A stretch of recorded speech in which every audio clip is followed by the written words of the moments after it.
আলহামদুলিল্লাহ। আসসালামু আলাইকুম ওয়া রাহমাতুল্লাহি ওয়া বারাকাতুহু।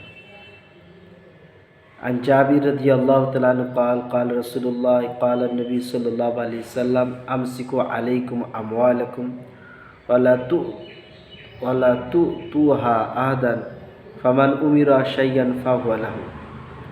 হযরত জাবির রাদিয়াল্লাহু তাআলা আনহু বর্ণনা করছেন যে নবী পাক সাল্লাল্লাহু আলাইহি ওয়াসাল্লাম বলেছেন যে তোমার মাল তুমি সাবধানে রেখে দাও। হ্যাঁ, তোমার মাল যদি তুমি কাউকে দাও তো জিন্দেগিভর ব্যবহার করার জন্য, তাহলে সেটা তার হয়ে যাবে। এই ক্ষেত্রে দেখা যায় যে আমরা অনেক সময় আমাদের বাপ দাদারা কাউকে কোনো জিনিস দিয়েছে, আর বাপরা মরে যাওয়ার পরে ছেলেরা সেটাকে রিটার্ন নিয়ে নেয়। তো এটি আদৌ ঠিক না, কেননা আপনার আব্বা তাকে দিয়ে গেছে আর আপনি সেই জিনিসটা নিয়ে নিচ্ছেন, এটা আদৌ ঠিক না। অনেক সময় দেখা যায় যে বড় বড় জমিদাররা ছিল, তাদের জায়গা জমি অনেক ছিল, তো মানুষকে বসার জায়গা দিয়ে দেয়।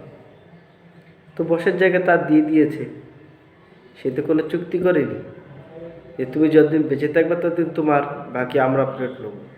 বরঞ্চ তাকে দয়া হয়েছে, সে বললে তুমি এই জায়গাটায় থাকো, সপরিবারের সহকারে এই জায়গাটা থাকো।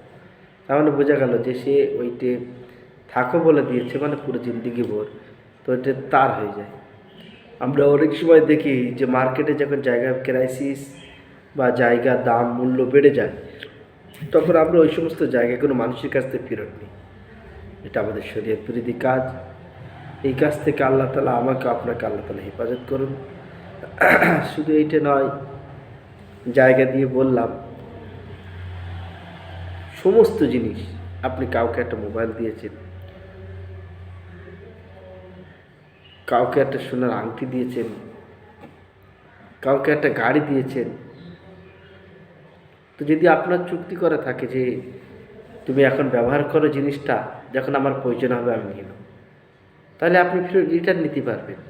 কিন্তু আপনি যদি কোনো চুক্তি না করেন, বরঞ্চ ওকে এমনিই দিয়ে দিলেন, তাহলে সেটা তার হয়ে যাবে। এটা শরীয়তের আইন অনুসারে। এবং এই হাদিস যা আমরা আপনাদের সম্মুখে পেশ করলাম, হযরত জাবির রাদিয়াল্লাহু তাআলা আনহু, নবীজি বললেন যে তুমি তোমার মাল খুব সাবধানের সাথে রাখো।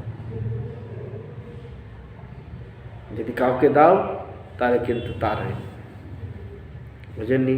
এখানে শর্ত যদি আপনি লাগিয়ে দেন তাহলে জিনিস আপনি ফেরত পাবেন, আর যদি শর্ত না লাগান তাহলে জিনিস কিন্তু তার দিয়ে দিতে হবে।